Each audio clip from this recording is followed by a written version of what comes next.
Ang kulay dilaw ay nagpapakita ng pagiging masaya ng isang tao. Pero iba naman ang nagiging kahulugan ng kulay na ito sa 16 anyos na si Eliza. Dahil sa ang madilaw ay ang kanyang ngipin. Kaya kay saklap ng kanyang sinapit, iniwan siya ng boyfriend niya. Abay, hindi lang naman si Eliza ang may ganyang problema. May mga ngipin po talagang naninilaw, lalo na po sa ating mga Pilipino, dilawin talaga ang ating mga ngipin. Paniwala rin natin ay matibay daw ang ngiping madilaw. Pero mali ang ating inaakala. O sige, para sa mga may suliranin na kulay dilaw ang kanilang mga ngipin, alamin kung paano paputiin ang dilaw ng ngipin. Namamana, isang pamilya, lahat sila madilaw.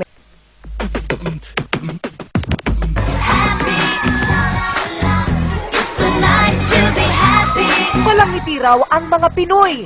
At isa ito sa mga dahilan kung bakit itinuring tayo bilang pangalawang pinakamasayahing tao sa buong Asia noong 2007. Madali raw kasi para sa atin ang tumawa kahit pa may problema. Pero sa bawat pagngiti, may isang suliranin na namang hindi may tatago ang karamihan. At yan ay ang pagkakaroon ng kulay dilaw na ngipin. Naniniwala ako na ang yellow is ang ngipin ay matibay kasi yung panganay naming kapatid, siya lang hindi pustiso dahil yellow is ang ngipin niya. Ay, misconception yun. Kasi siguro kaya lang nila naisip na basta mas madilaw, yun ang mas matibay kasi yun yung permanent teeth natin. Totoong hindi puti ang kulay ng matibay na ngipin. Dapat ito ay off-white o malapit sa puti.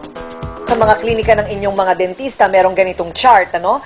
Merong mga mapuputi, ito yung A1, yan ang pinakamaputing uri ng puti ng ngipin. Tapos may B2, D2, padilaw ng padilaw na nakuwag naman sanang ganito. Ang paninilaw ng ngipin ay maaring dulot ng iyong mga kinakain at iniinom. Bawal ang sobrang pagkain ng matatamis at mga makukulay. Bawal din ang sobrang alak, tsaa at soft drinks. Nakakadilaw rin ng ngipin ang sangkap ng tetracycline na gamot sa pneumonia at acne. Dumidikit din ang nicotine ng tobacco at sigarilyo sa ngipin. Kaya nakakapagpadilaw rin ito. Dahilan rin ng pagdilaw ng ngipin ang pagtanda. Pero alam niyo bang ang paninilaw ng ngipin ay namamana rin? Sila ang magpinsang sina Nina at AJ, kapwa 16 anyos at gusto nilang maging mga modelo. Pero ang problema, bata pa lamang madidilaw na ang kanilang ngipin. Hindi po ako makangiti masyado sa camera kasi ngipin ko nga po. Ngayon, sa tulong ng aming mga kaibigan, papuputiin namin ang kanilang ngipin. Para kay AJ ay pwede na raw ang cleaning. Matapos ang 30 minuto, mas naging maputi na ang ngipin ni AJ.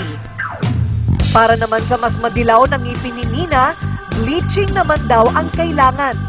Bago simulan, nililinis muna ito. Saka inilagay ang pampaputi.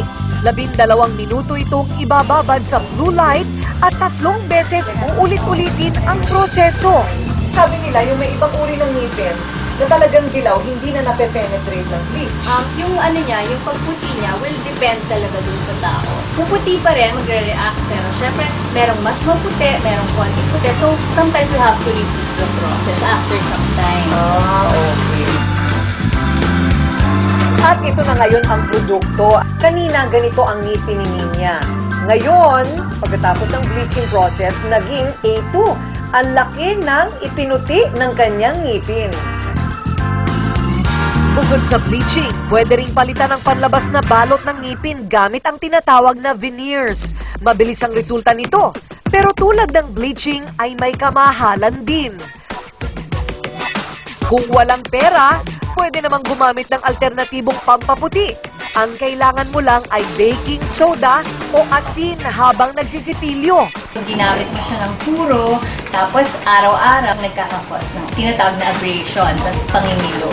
Kaya para makasigurado ay dapat bumibisita raw sa dentista tuwing ika-6 na buwan. Ayon sa pag-aaral ng mga eksperto, 9 sa bawat 10 Pilipino ang may problema sa ngipin. Karamihan kasi sa kanila ay walang kakayanang magbayad sa dentista. Kaya naman bilang pagdiriwang ng sentenaryo ng Philippine Dental Association, ngayon, iniikot na nila ang iba't ibang barangay para magbigay ng libreng palinis, pabunot at konsultasyon sa ngipin. Tulad kasi ng mga lokal na pamahalaan, hangad nilang bigyan ang bawat Pilipino ng malusog at mapuputing ngipin. Color Power!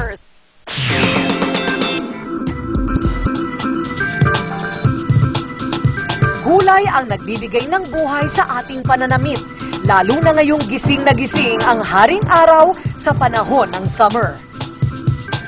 Halimbawa na ang hot summer streaks kung tawagin. Iba't ibang disenyo at estilo ng mga damit